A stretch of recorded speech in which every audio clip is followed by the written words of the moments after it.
दरोगो जी कोनो केस नहीं लगा सको पूछो कैसे हेलो के तू गलतियों को देबो तो दरोगा जी बयान में का पूछो अरे वो लंगड़ा आदमी है तुम उसके पास आई होगी वो कैसे दौड़ कर तुमको पकड़ लिया और रेप कर दिया हने दरोगा जी केस लागू ना होला नहीं बहुत सारा अपहरण का भी लागू ना हो का है ये तो लंगड़ा है खुद कैसे चलेगा अभियंता हमने पर लागू ना हो यही से जो न चले आवेला प्रयास कर ले कि दुष्कर्म कर दी के भाग जाला लोग खाली गाड़ी है आपका रेंज अच्छा नहीं है आपको प्राइवेट में फेंका गया है रेंज में रहबो इलेक्ट्रिशियन के इलेक्ट्रॉनिक्स के कम्युनिकेशन के कंप्यूटर के हार्डवेयर के ये रेंज होता है दिल्ली पूसा में 60 को से अधिक सीट कोनो ब्रांच के नहीं के तो रेंज में रहबो तो हम 3 नंबर पर रहने दरोगा जी हमको ब्रांच चुनना था अपने से इलेक्ट्रिकली मैकेनिकल लीजिएगा सिविल इंजीनियर बनिएगा फार्मेसी यानी डॉक्टर इंजीनियरिंग लाइन में अवेलेबल फार्मेसी बाकी वो कॉलेज में हम पढ़ानी आ तब ओकरा बावजूद करम में लिखल है कि ना जनता के सेवा करे के बाद इंजीनियर रहती दरोगा जी तो कोई गो लोग चिन्ही 50 को डेरा पर 50 को ऑफिस में आज रवा जैसे इंसान एगो होम गार्ड बने में पसीना छूट जाता है रवा दरोगा बने मेहनत कर में तब हम मेहनत करके ब्यासो बननी मेहनत करके इंजीनियरों बननी typing short hand chemistry honours कुल हम पहले ही विकलांग दे ले हम कोनो राजा परिवार का लड़का ना गरीब परिवार के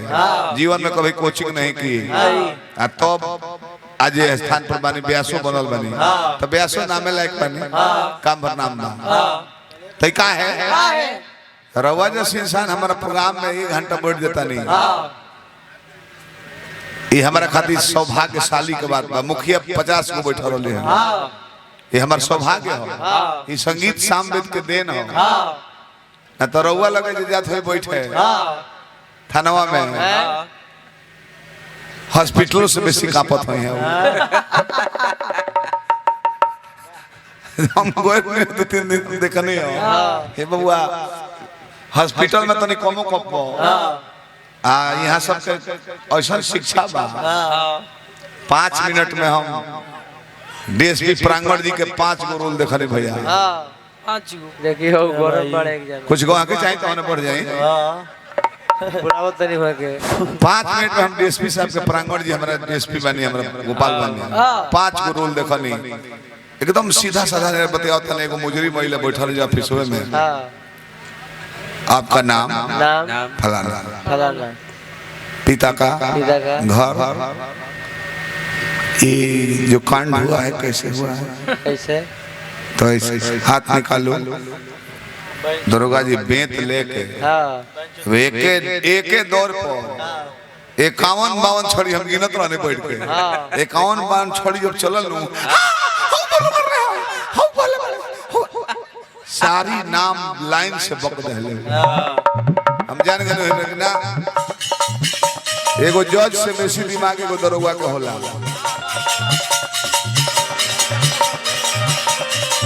आ तू हंसन करता हमरा सब लली लली उठवा से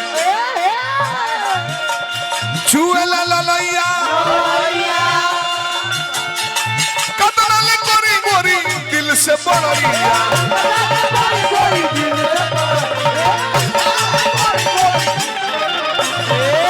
प्यार करे वाला का दुश्मन ज्यादा हो जाले घर परिवार से ले जवार से ले सब है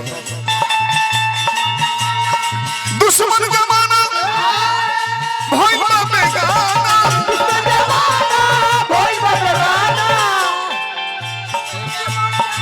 करेलू तंदना तू बेकार में करेलू तंदना तू बेकार में दीवाना बनी तहरा प्यार में दीवाना बनी तहरा प्यार में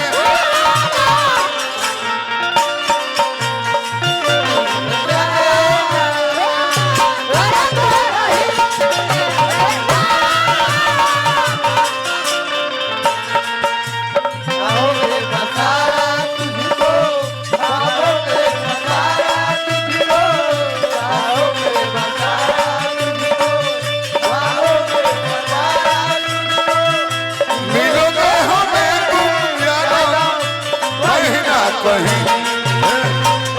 सुनांगे तुम्हें प्यार करेंगे नहीं।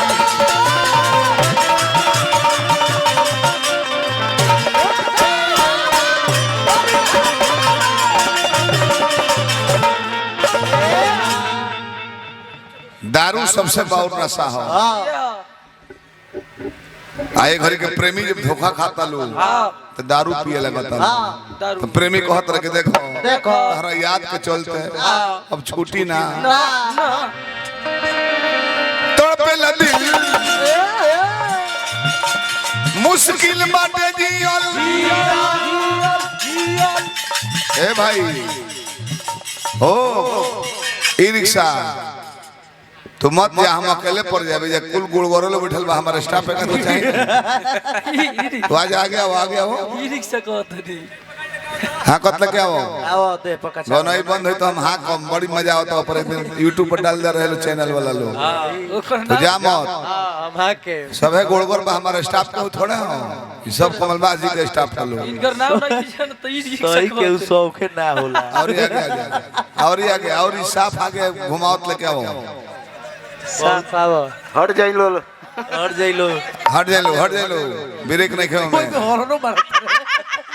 आगे रह तू हमारे स्टाफ बड़ा मत दूसर के उबा स्टाफ छोटा भी तू रहबा तले बुझाई के एगो हमर भाई बाड़े जा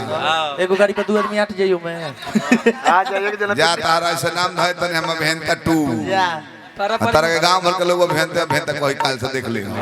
आओ एक जना काहे पिटई है होई लो जानता कि हर कीर्तन का सटा लिखल है हमने पर दरोगो जी कोनो केस नहीं लगा सकत पूछो कैसे हेलो के तू गलतियों को देबो तो दरोगा जी बयान में का पूछो अरे वो लंगड़ा आदमी है तुम उसके पास आई होगी वो कैसे दौड़ कर तुमको पकड़ लिया और रेप कर दिया हने दरोगा जी केस लागू ना होला नहीं बहुत अपहरण का भी लागू ना होई काहे ये तो लंगड़ा है खुद कैसे चलेगा अभियंता हमने पर लागू ना होई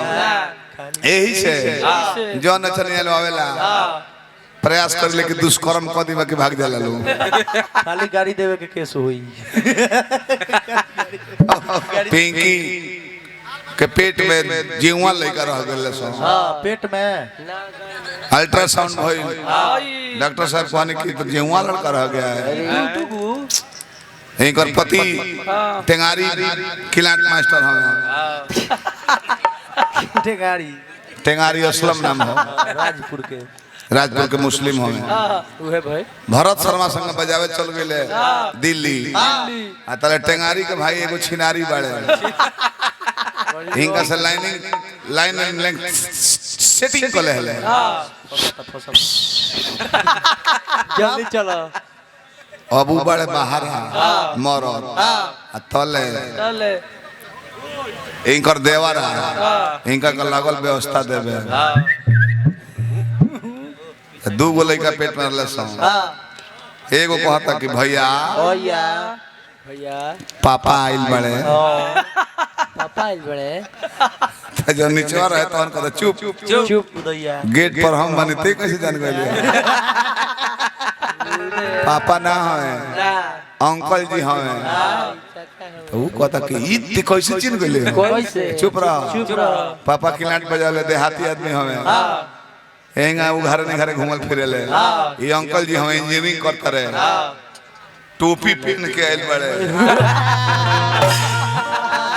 गुजर की टोपी पर जरब नहीं आई टोपी पहन के मुड़ी में धूप ना लगे अब जब कॉला होता है एक और ही बात बाहर कमलबास भैया के भैया लीलगणास कुमार मेडिकल दुकान खोलने बड़े एगो लड़का को बॉम्बे से लौटो रहे क्या कहते 5 कंडोम दो वो गर्भवती देखो तो शिष्टाचार में बात कीजिएगा शिष्टाचार मेडिसिन है ना दवाई है 5 कंडोम दो अरे भाई साहब थोड़ा इज्जत से बात कीजिए तो वो बोलने लेकर है चैनवा खोल के अपन एथिया बोहर निकाल के कहता कि शिष्टाचार में बतिया बनू हाँ हे साहबजादा जी के 5 गो शेरवानी सूट दब्बर याद कर जाएगा भाई तड़पे दिल हम पब्लिक खाते नहीं कहो